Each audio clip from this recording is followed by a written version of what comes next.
At nasa linya ng Zoom natin si Attorney Ana Gregorio. Ana Gregorio ng ano yan? Saan lokal yan? Saan distrito yan?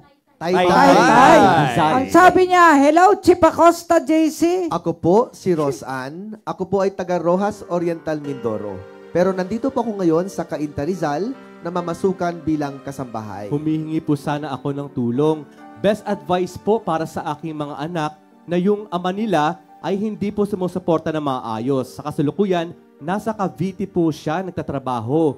4 taon na po kaming hiwalay. Kasal po kami. May 6 na po kaming anak at nasa akin po lahat. Nais ko pong humingi ng tulong sa inyo kung ano pong mabuting gawin para po sa ikabubuti po ng aking mga anak, lalo na po ang sustento na dapat ay sa kanila. 6 ang anak? Yes, Ba't Chief. naman gumawa ng maraming bata pagkatapos hindi susuportahan?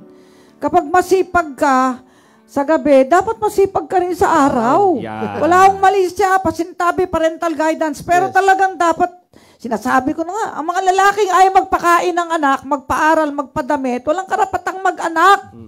Wala kang kwentang tao kapag ang anak mo hindi mo kinakandili. At kung di mo kayang mag-anak ng marami, huwag kang mag-anak ng marami.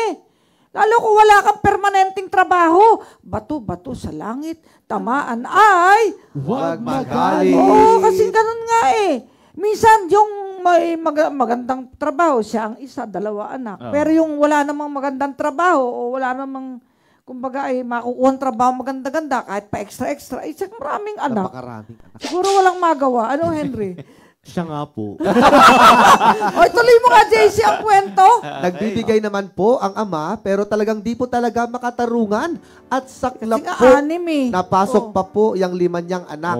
Yang bunso ko po, papasok na din po ngayon taon. 6 na. Nagpapadala lang po kung kailan niya gusto. Andito po ako ngayon sa Cainta Rizal. Kasalukuyan po akong nagtatrabaho bilang kasambahay at ang aking mga Naku, anak po Panginoon ko. ay nasa poder po ng aking mga magulang.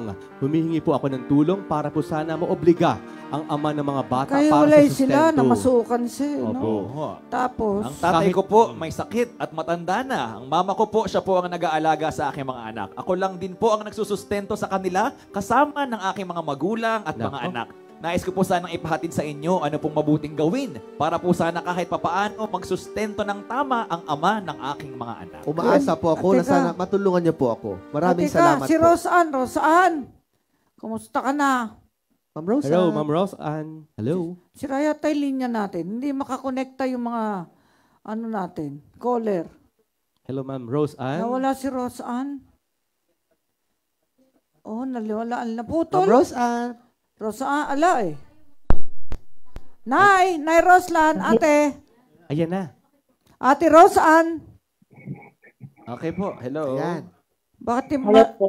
Yan. Ayan. Opo, magkano ang sweldo mo sa pinapasukan mo bilang kasambahay? 8K lang po. 8K. 8K lang po, madam. All around ka.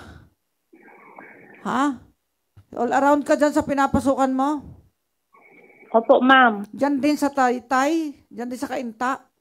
Opo, ma'am. Dito po sa Cainta Rizal. Ano, stay in, stay out? Stay in po, madam. Ay, paano? Ang day off mo, minsan sa 1 linggo, doon mo lang nakikita ang mga anak mo.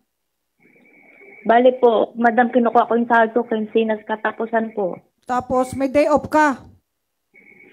Meron po, ma'am, pero hindi na po ako nag-day off kasi Kailangan niya. Kailangan niya eh. Anong alam mong gawa? Lahat sa loob ng bahay. Opo, madam. Ilan ang amo mo? Bali po, ang amo ko po, ng mag-asawa, tapos 2 anak po. Oh, ako. Ang asawa mo, hiwalay na ba kayo? Sabi mo kasal kayo. Opo. 4 years na po kaming hiwalay. May ibang pamilya na ba siya? May kinakasama na po siya ngayon. Naku, baka kaya hindi nakakasustento. Oho. Naku. Yung anak mo, ilang taon, yung panganay? Panganay ko po is 13 years old, tapos yung bunso ko po is mag-perform na po. Nagpupor. Naku. Sa public school nag-aaral. Nag-apo sa public po, sa Rojas po, Oriental Mindoro po. Sa Mindoro? Ano? Rojas Oriental, Mindoro daw po, Chief. Ay, teka, nasa Mindoro yung mga anak mo, pati nanay mo, tapos ikaw nandito? Ganun ba yun? Ha? Po? Nasa Mindoro ang mga anak mo, ikaw nandito, o nasa Mindoro ka rin? Opo, madam, nasa Mindoro po yung mga anak ko sa side po ng magulang po. Ikaw nasa Kainta. Opo, nandito po ako sa Papadala Rizal siya. po. Ah, Padala lang po ako. Papadala lang siya. ako. Ay, mas swerte pa pala mga kasambahay ko sa'yo. Maliit ang 8,000 para sa anak-anak, 6. Anim. Nako, Panginoon ko. 5 ang nag-aaral. Ganitong gagawin natin, Attorney Ana Gregorio, susulatan mo yung asawa nito. O, Yes po, Chief. i-demand Susulatan po natin. demand letter mo na magsuporta. Opo, Chief. Demand Yes letter po. muna, tsaka mo pasuhan kung ayaw magsuporta ng tama. Ha? Yes po, Chief. Tutulungan po namin si Miss Rose O, Ann po. sige, Roseanne, usap kayo ni Attorney Gregorio, ha? Bigay yung number mo, okay? Opo, Chef. Sige, thank you po. Usap ulit tayo.